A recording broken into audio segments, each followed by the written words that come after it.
Hi, welcome back.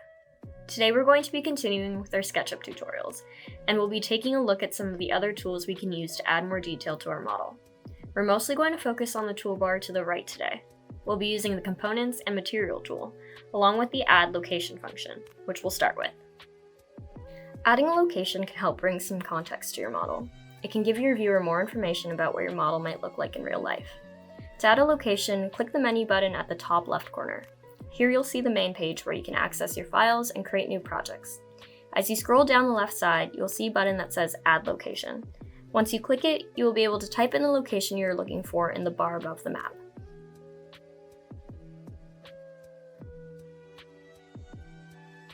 Once your location appears on screen, you'll find this little cross at the center. That little cross will indicate where those colorful axes lines will be placed. On the right side, you'll see that you can zoom in or out of the map. With the upgraded version of SketchUp, you can also change the map type from this 2D style to a satellite image. Below that, you will see Select Region. Once you click it, you'll see a rectangle appear. This will show you what parts of the map will appear in your model. You can adjust the rectangle to whatever size you'd like and move it around the map. You'll notice that the little cross remains in the center. As you know, the corner commons, the pop-up public space that this photo booth design is for, will be in the Jane Finch Mall parking lot, right at the corner of Jane and Finch intersection. So that's where I'm placing the center of my rectangle. Once that is all set, I'm going to click Import and the map should appear in our model now. So as you can see, the map is centered around the colorful axes lines, and I can position my photo booth wherever I want on the map. First, I'm going to make sure that the photo booth components are grouped together so that the walls all move around together.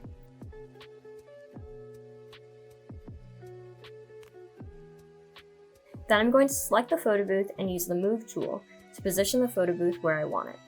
Now that I have my map and photo booth in place, I'm going to add more context to my model. While the map is great, it is just 2D, so you aren't able to see what 3D elements are surrounding. So I'm going to use the Components tool to add some of these elements in.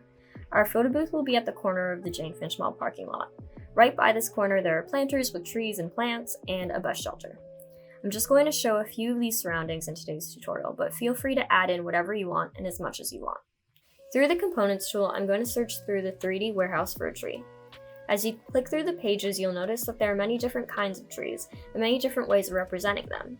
Some of it is more realistic and others more abstract and sketch-like. You can choose whichever one you'd like depending on the style or look you're going for. I'm just going to browse through and insert a few options in and test them out to see what I like.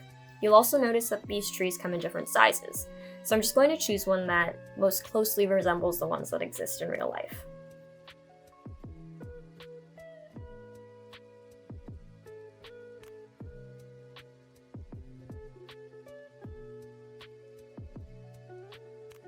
Once I have my tree in place, I'm then going to add in a few other elements, like plants and a bus stop.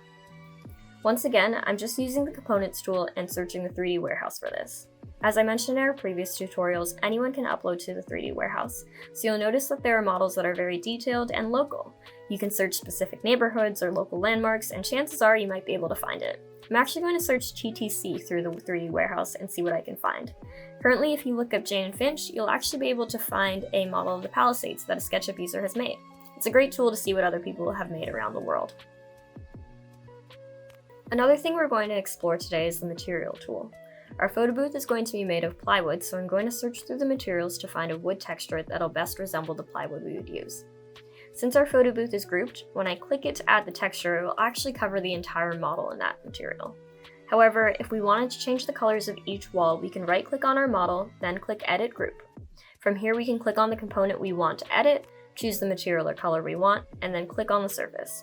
Since we made this wall as a component, both sides of the wall will be the same color. But we can change that once again by following the same steps as before.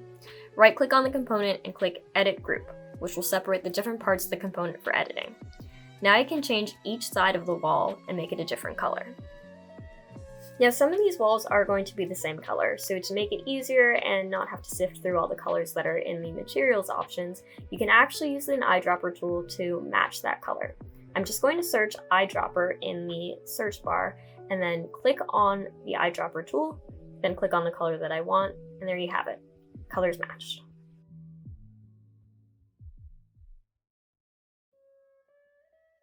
I'm going to run through these same steps to change the color of each of these wall faces. In our last videos, I mentioned that we wanted each little corner of our photo booth to have a different theme or backdrop, so I'm just going to represent that by using different colors.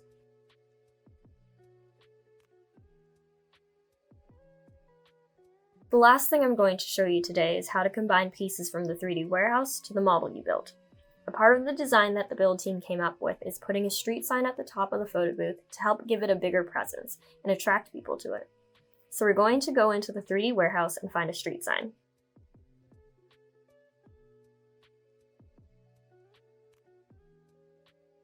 Once I find the one that I like, I'm going to upload it into our model.